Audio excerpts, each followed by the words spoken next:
Oke. Ya, ya. Ibu di mana? Sini aja Ibu. Saya.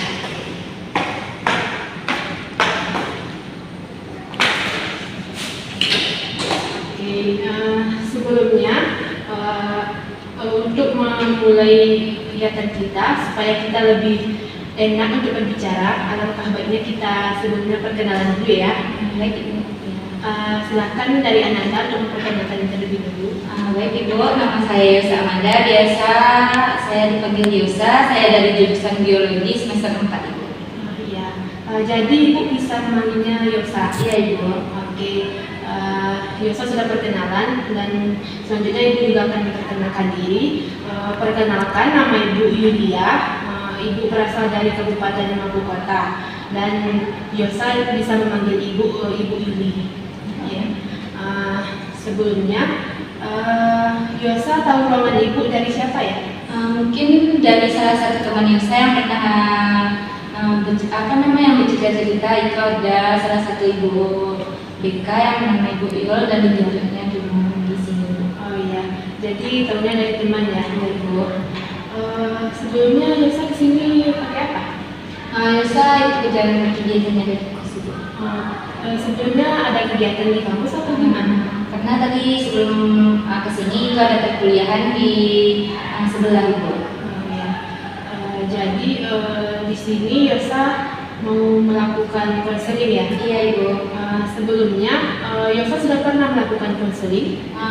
Pernah Ibu sekali itu pada saat SMA itu. Oh iya. Apa yang Yosa ketahui tentang konseling ini?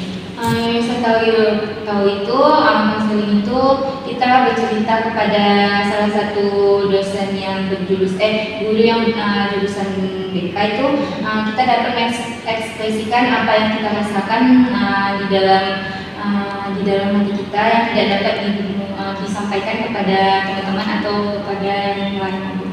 Ya, benar sekali dari penjelasan Yosa ini.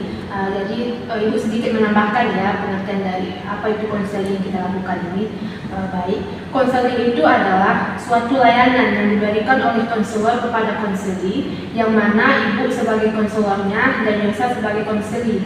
Di mana di sini kita akan membahas suatu permasalahan yang dihadapi oleh klien ini, yaitu Yosa. Dan nantinya Yosa akan menceritakan apa yang menjadi permasalahan atau yang menjanggal di hati Yosa yang akan disampaikan nantinya.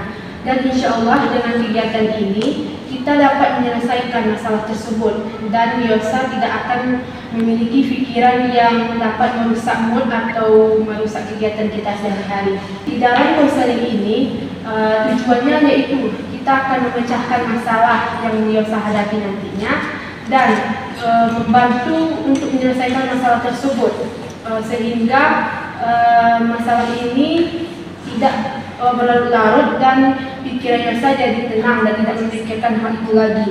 Di dalam konseling ini juga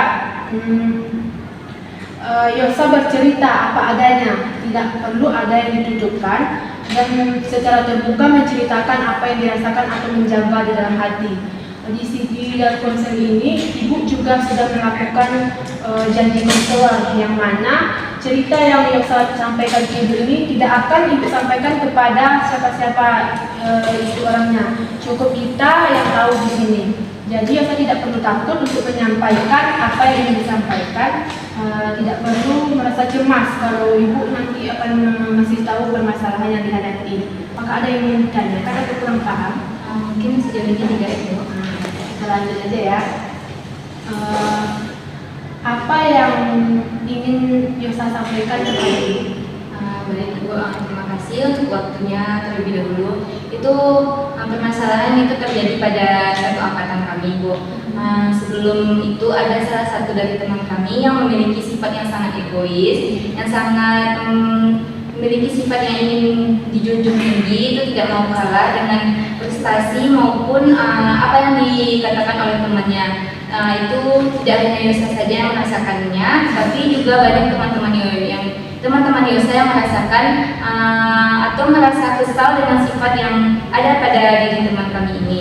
Contohnya saja dalam perkuliahan ada salah satu mata pelajaran, misalnya kami tahu jawabannya, tetapi dia tidak tahu itu, kami menjawabnya terlebih dahulu, ternyata betul. Dan dia seperti sedikit kesal dan pandangan itu sedikit kayak sinis gitu kepada teman kami yang menjawabnya, Ibu.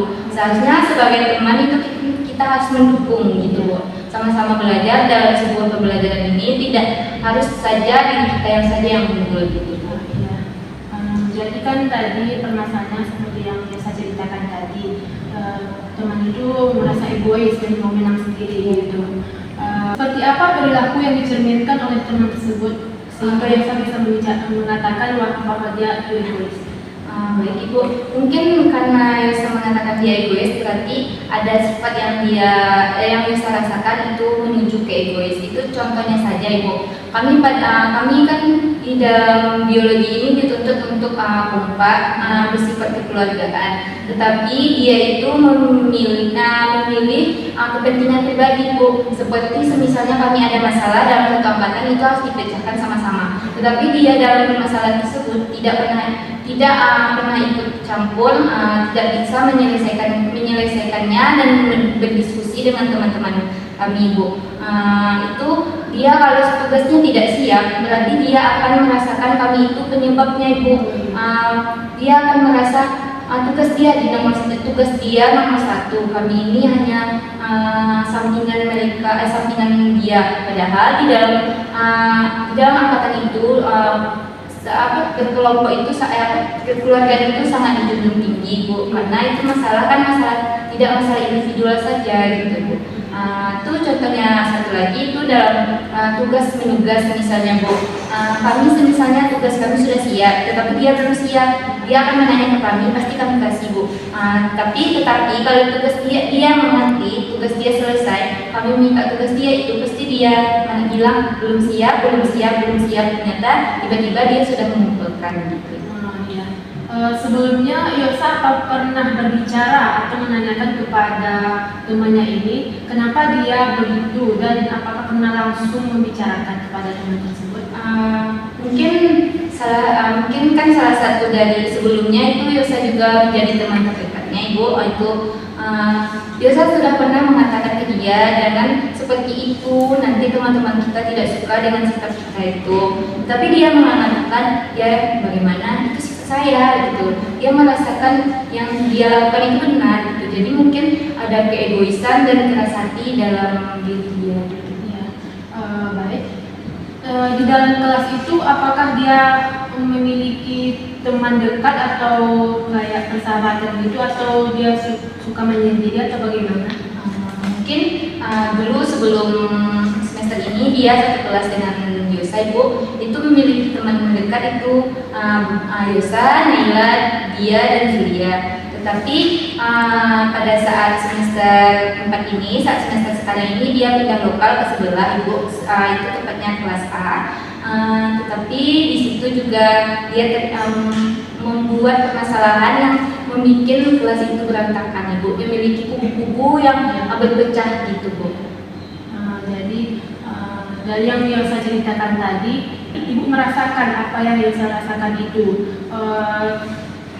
Kita besar sekali dengan teman yang memiliki sifat egois dan rasa ingin menang sendiri tersebut. Dan juga yang Yosa katakan tadi, saat dia menanyakan tugas kepada kita mengasih tugas itu, tetapi giliran kita untuk menanyakan tugas itu, dia mengatakan belum siap dan belum siap. Tadi Yosa menyampaikan kepada Ibu bahwa Yosa sudah pernah berbicara kepada temannya ini.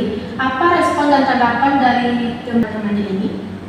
Mungkin setelah Yosa mengatakan seperti itu, Bu, dia tuh sedikit kesal mukanya gitu. Responnya juga ya sudah, ya dengan ekspresi yang sangat kesal gitu. Setelah itu mungkin beberapa hari kemudian itu dia diam-diam, Bu, menyendiri seperti tidak mau berbicara. Jadi nampak gitu bagaimana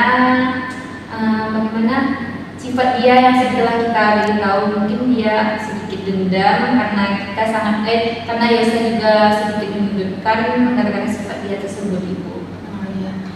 Apakah saat ini Yosa masih berteman seperti dulu atau ada perubahan setelah itu seperti misalnya menjauhi dia atau gimana? Mungkin untuk saat sekarang Ibu, Yosa tetap berteman, tapi hanya sekedar saja. Mungkin kalau berpapasan Yosa sapa, kalau untuk hal-hal yang lain seperti waktu dulu mungkin tidak sedekat itu lagi Ibu. Tadi kan yang saya sampaikan bahwa temannya ini mempunyai teman dekat atau sahabat itu. Sedikit Ibu beri saran, sebaiknya Yosa membicarakan kepada temannya ini, bilang ke temannya ini bahwa nasihatilah temannya bagaimana sifat yang sebaiknya dan janganlah memiliki sifat egois yang tidak disukai oleh teman-teman. Mungkin bisa dibilang ke temannya itu karena dia yang lebih dekat, jadi mungkin dia lebih tahu sifat asli dari temannya ini. Sehingga itu mungkin bisa membantu menghilangkan sifat egoisnya tadi. Baik, di sini Ibu juga memiliki satu teknik yang namanya itu teknik kursi kosong. Apakah Yosa sudah pernah mendengar teknik kursi kosong ini? Belum Ibu. Belum. Baik, sedikit Ibu jelaskan tentang teknik kursi kosong ini, yaitu sebuah teknik yang dilakukan dalam konseling, di mana nantinya ada sebuah kursi kosong yang di mana kursi kosong ini Yosa menganggap yang duduk di kursi kosong ini adalah temannya. Yosa akan menyampaikan apa yang selama ini tersimpan di dalam hati dan luas-luasnya membicarakan apa yang ingin disampaikan supaya apa yang dirasakan itu tidak lagi dipendam. Dan teknik kursi kosong ini membantu dalam meluahkan perasaan sehingga kita dapat menjadi lega setelah kita menyampaikan pesan yang tidak sampai sebelumnya. Baik, di sini ada kursi.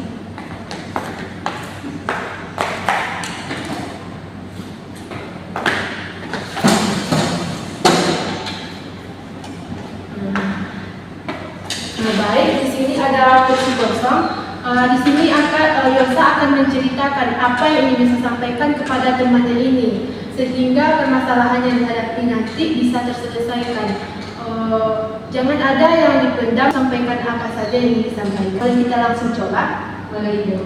Silakan dicoba dan bayangkan yang di depan ini adalah teman Yosa yang memiliki sifat egois tadi, dan sampaikan apa saja dan harapan Yosa untuk depannya. Baik, Bunga, mungkin ya saya ingin menyampaikan sebaiknya Bunga itu menghilangkan sifat-sifat yang seperti yang Bunga lakukan pada saat ini, seperti egois, yang tidak mau kalah, yang ingin menjunjung tinggi, yang ingin menang sendiri. Kalau Bunga seperti itu dalam perkuliahan, mungkin Bunga tidak akan memiliki teman-teman yang terus berteman dengan Bunga gitu. Karena kan kita ketahui juga Bunga juga sangat pintar kan. Mungkin dari teman-teman juga bisa manfaatkan kepintaran Bunga itu bukan karena ketulusan hati Bunga. Jadi Bunga hilangkanlah sifat-sifat seperti itu.